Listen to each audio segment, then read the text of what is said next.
Today we're checking out Sarkhan Unbroken and Oathbreaker and seeing what kind of signature spell might pair best with him. For 2 green, blue, red, he starts at 4 loyalty. +1, draw a card, then add 1 mana of any color to your mana pool. -2, put a 4/4 red dragon creature token with flying onto the battlefield.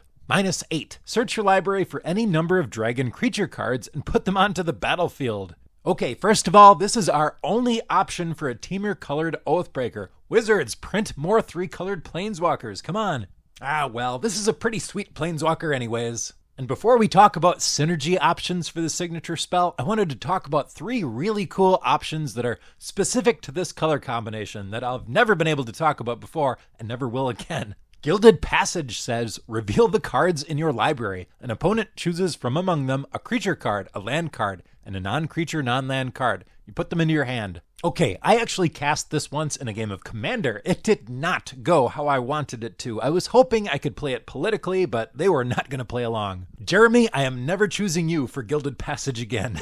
Jokes aside, this is a really neat, really unique card that can be used to great effect if you're good at playing politics.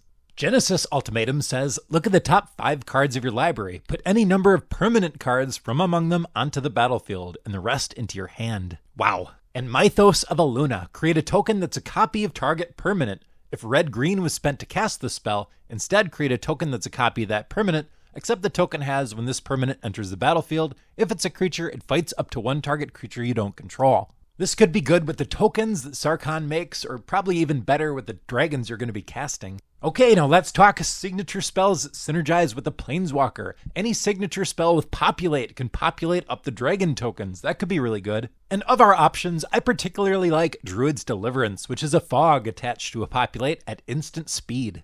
Sarkhan's Triumph tutors up a dragon and puts it into your hand. This is a really popular option from all the decks I looked at while researching for this video. This is probably the most popular option.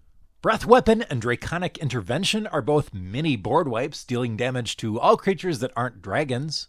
Dragon's Fire and Draconic Roar are both single target removal spells that give you a bonus if you reveal a dragon from your hand. Dragon's Approach deals 3 damage to each opponent. You may exile Dragon's Approach and 4 cards named Dragon's Approach from your graveyard. If you do, search your library for a dragon creature card, put it onto the battlefield, then shuffle. A deck can have any number of cards named Dragon's Approach. Or if we just wanted to get up to that -8 as quickly as possible, then a signature spell with Proliferate can help us get there, and Plane-Wide Celebration is my favorite. Choose 4. You may choose the same mode more than once. Create a 2/2 citizen creature token that's all colors.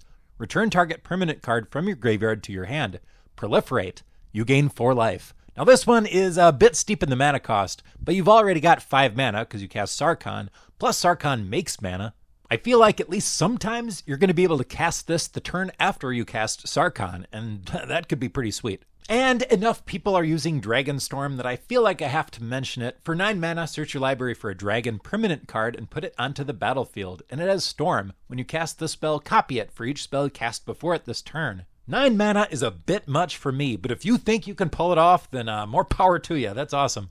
Please hit that like button if you enjoyed the video. That helps me out a ton because YouTube is not promoting my Oathbreaker content as much as it used to, and that'll help him get shown more. Thank you so much for watching, and I will see you next time.